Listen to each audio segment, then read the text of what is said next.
Est-ce que si j'apprenais le nom de tous les nuages, si je savais les discerner dans le ciel,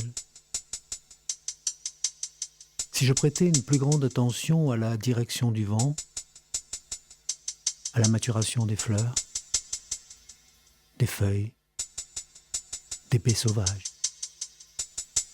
si je regardais chaque matin nuages, direction, floraison, frondaison, est-ce qu'alors chaque jour serait différent ?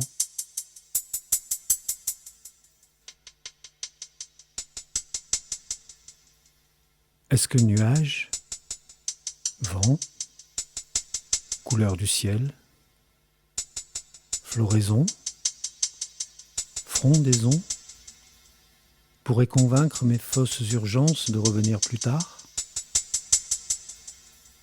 Est-ce que je pourrais apprendre aux mots à patienter devant un paysage ?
Je ne sais pas pourquoi, à ce moment précis, dans ce total silence, dans cette absolue tranquillité, alors que je me dis que ça va plutôt bien dans ma vie, alors que je n'ai absolument rien dans mon agenda de la journée qui vienne contredire ce calme, cette sérénité, alors que je sais déjà ce que je vais manger ce soir, que mon compte n'est pas à découvert et ne le sera pas à la fin du mois, alors que je suis en bonne santé, en très bonne santé, que j'ai reçu ce matin des nouvelles agréables de mes enfants, que je n'ai pas froid, ni mal au ventre comme ça m'arrive parfois, ni mal dormi, ni un de ces sentiments étranges qui livrent leurs meubles d'inquiétude sans qu'on les invite au milieu de la grande salle de silence. Je ne sais pas pourquoi à ce moment précis, qui ressemble à un vrai moment de bonheur, un petit muscle, quelque part dans mon bassin, au fond de mon bassin, s'obstine à rester tendu.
Amour, ça touche. Plaisir, ça touche. Ennui, ça touche pas.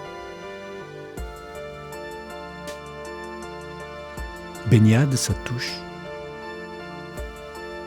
Nuage, ça touche pas.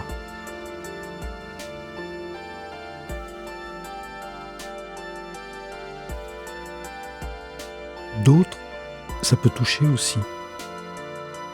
Même si le mot « autre » ça touche pas. L'eau non plus ne touche pas.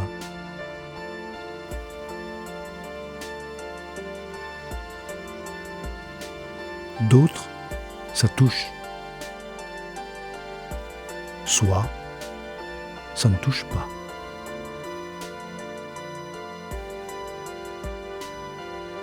Manque, ça touche.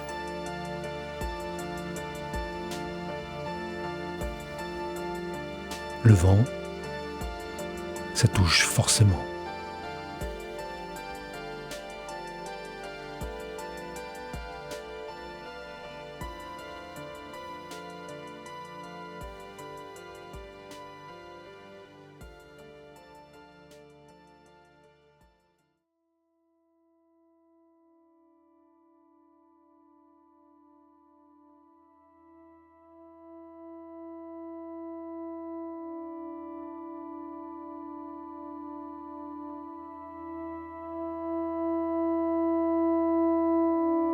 Je suis une parmi d'autres. D'autres, ça peut toucher aussi. Même si le mot « autre » ça touche pas. L'eau non plus ne touche pas. Parfois les pensées touchent ce qu'elles regardent.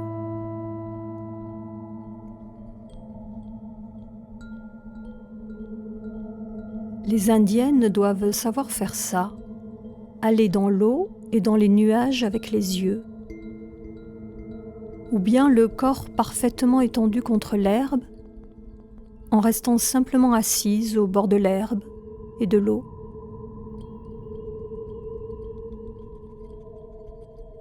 Que font les squaws au bord de l'eau ?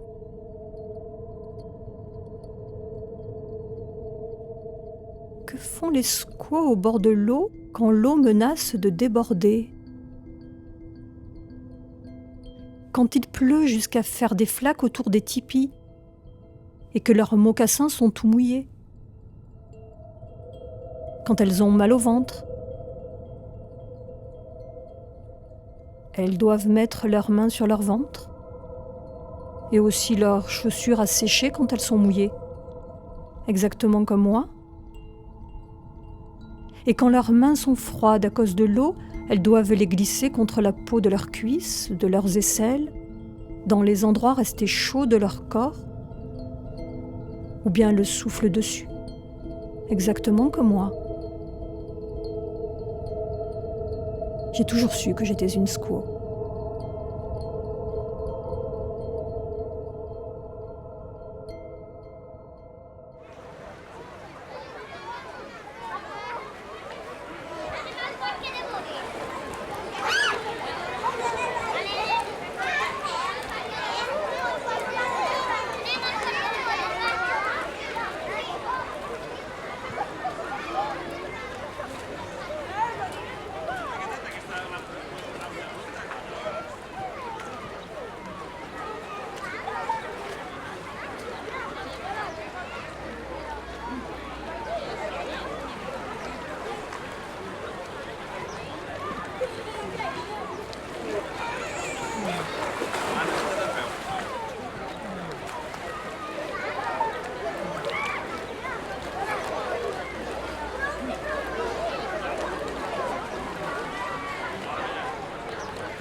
Il m'avait écrit un poème érotique, avec des mots que je ne connaissais pas.